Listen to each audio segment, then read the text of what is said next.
Shalom, jemaat kekasih Kristus. Saya berdoa apapun keadaan kita hari ini, kita senantiasa mengalami penyertaan dan pemeliharaan Tuhan dalam setiap aspek kehidupan kita. Sebelum kita merenungkan firman Tuhan hari ini, mari kita berdoa. Bapa kami dalam surga, terima kasih untuk hari baru yang Engkau sediakan bagi kami. Hari ini kami mau membaca dan merenungkan firman-Mu. Berbicaralah ya Roh Kudus kepada setiap hati dan pikiran kami. Dalam nama Tuhan Yesus, kami sudah berdoa. Amin. Renungan firman Tuhan hari ini terambil dari Kejadian pasal yang ke-19 ayat yang pertama hingga yang ke-29. Saya akan membacakan ayat yang ke-27 sampai yang ke-29. Demikianlah firman Tuhan. Ketika Abraham pagi-pagi pergi ke tempat ia berdiri di hadapan Tuhan itu dan memandang ke arah Sodom dan Gomora serta ke seluruh tanah lembah Yordan, maka dilihatnyalah asap dari bumi membumbung ke atas sebagai asap dari dapur pelaburan. Demikianlah pada waktu Allah memusnahkan kota-kota di lembah Yordan dan menunggang balikan kota-kota kediaman Lot. Maka Allah ingat kepada Abraham, lalu dikeluarkannyalah Lot dari tengah-tengah tempat yang ditunggang balikan itu. Bapak Saudara, ayat yang kita baca adalah penutup dari kisah Sodom dan Gomora. Mungkin kebanyakan dari kita sudah mengenal kisah ini. Ketika kita membaca kisah Sodom dan Gomora, maka perhatian kita biasanya tertuju kepada hukuman Allah atas kota yang penuh dosa itu. Setelah penghukuman itu, Abraham berdiri memandang ke arah Sodom dan Gomora, dan yang terlihat hanyalah asap yang mengepul seperti dari dapur peleburan. Dari sudut pandang manusia, seolah-olah semuanya sudah berakhir. Namun kisah ini justru ditutup dengan kalimat yang penuh pengharapan. Kejadian 19 ayat 29 berkata, Allah ingat kepada Abraham, lalu dikeluarkannya Lot dari tengah-tengah daerah yang ditunggang balikan itu. Ungkapan Allah ingat bukan berarti Allah sempat lupa, baru teringat kembali. Dalam Alkitab, ketika Allah mengingat, itu berarti Allah bertindak dengan setia sesuai dengan janji dan firman-Nya. Lot diselamatkan bukan karena dia hebat atau layak untuk diselamatkan. Bahkan dalam pasal ini kita melihat bagaimana Lot begitu lamban untuk keluar dari kota sehingga malaikat harus menggandeng tangannya untuk sampai di luar kota. Keselamatan Lot menjadi bukti bahwa Allah itu setia kepada janjinya kepada Abraham. Artinya kesetiaan Allah itu tidak bergantung kepada kuat atau lemahnya manusia, melainkan Allah itu tetap bekerja karena ia adalah Allah yang setia kepada firman-Nya. Jemaat kasih Kristus, lebih daripada itu, kisah ini mengarahkan pandangan kita kepada Yesus Kristus.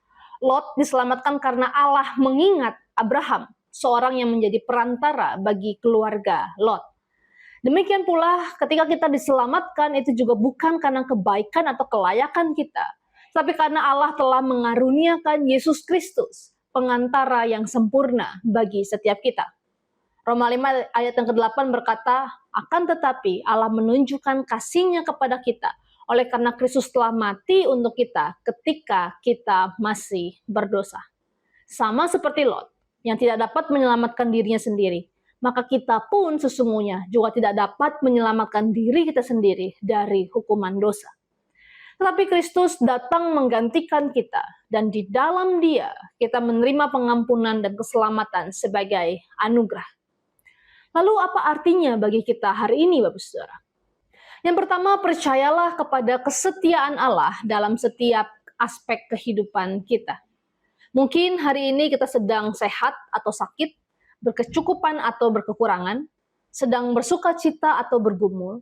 Namun jika Allah telah memberikan anaknya bagi kita, tidakkah Ia juga akan memelihara hidup kita? Mungkin hari ini kita belum melihat jalan keluar, tapi arahkanlah mata iman kita kepada Yesus Kristus yang telah membuktikan kasih dan kesetiaan-Nya di atas kayu salib. Yang kedua, teruslah menjadi pendoa bagi orang lain. Abraham telah berdoa bagi kota Sodom dan Gomora pada pasal sebelumnya. Walaupun hasilnya tidak persis seperti yang ia bayangkan, namun Allah tetap memakai doa Abraham sebagai bagian dari karya penyelamatannya atas Lot dan keluarganya. Bapak Saudara, mungkin hari ini kita sedang mendoakan anggota keluarga yang belum percaya, anak yang sedang menjauh dari Tuhan, atau pergumulan yang terasa tidak kunjung selesai. Karena itu, jangan putus asa ketika kita belum melihat jawaban Tuhan. Allah mendengar setiap doa umat-Nya dan bekerja menurut waktu serta hikmat-Nya yang sempurna. Jemaat kasih Kristus, hari ini firman Tuhan mengingatkan kita bahwa Allah itu tidak pernah lupa kepada umatnya, melainkan Ia setia kepada janjinya, dan puncak kesetiaan itu telah Dia nyatakan di dalam pribadi Yesus Kristus. Karena itu marilah kita tetap percaya kepadanya, tetap tekun berdoa, dan tetap setia berjalan bersama Tuhan. Amin. Kiranya Tuhan menolong setiap kita. Mari kita berdoa. Bapa dalam surga, terima kasih untuk firman-Mu yang sekali lagi mengingatkan kami bahwa kami sesungguhnya tidak dapat menyelamatkan diri kami, dan kami sungguh-sungguh hanya berharap dan mengandalkan Tuhan Yesus Kristus.